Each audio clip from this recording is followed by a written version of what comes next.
With PACA and Obamacare, Patient Protection Affordable Care Act, millions of these uninsured Americans have come into the fold of this insurance. Kind of change that happened in the US healthcare, where many of those people came into this healthcare concepts of insurance companies and reimbursement. At that time, there weren't ample providers to render the service. At that time, came this emergence of these mid-level providers or this ancillary staff or the non-physician practitioners.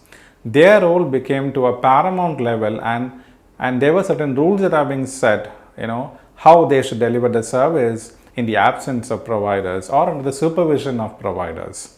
So at that time came an important concept called as incidental billing, or I2B. It is incident to a physician's billing. When a nurse practitioner is rendering a service and a doctor is also rendering the same service, say for example there is an incision and drainage of an abscess, and we report that with the codes 160. So if 160 is being reported to an insurance company, do you think the same reimbursement will be given by the insurance company for the provider and for the nurse practitioner? No, that isn't the case. It's going to be like 1,000 rupees for this IND procedure.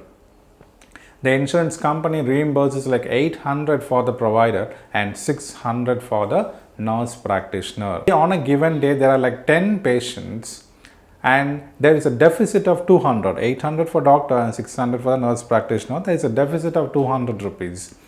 And for 10 patients, this would amount to 2000. And imagine if it's like for 20 days in a month, it would be like 40,000 loss for the practice. What they're trying to do is like, the nurse practitioner is trying to portray as if the service was done by the doctor. Now here comes a question, can someone misrepresent the service?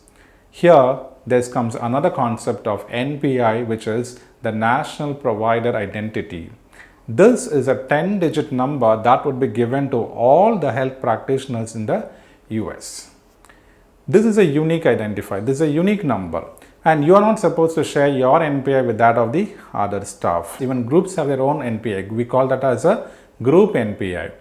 So exchanging this NPI is fraudulent, and we are not supposed to do that because that becomes a misrepresentation. I can't do a service, misrepresent a service that was done by some other healthcare provider. That becomes fraudulent.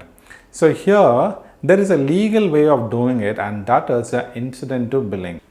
In the I2B, what can happen is like the nurse can render the service, but he can very well bill to the insurance company as if that was done by the doctor under his NPI. In that case, the insurance company would give that a payment as that of the doctor. So here there are certain criteria that need to be met. The first thing is like the nurse practitioner should not see a new patient or should not address the new problems of established patients. Secondly, there should not be a significant change in the plan of care because this is essentially an incident to a physician service. There should not be any alteration in the plan of care because the plan of care should be provided by the doctor himself.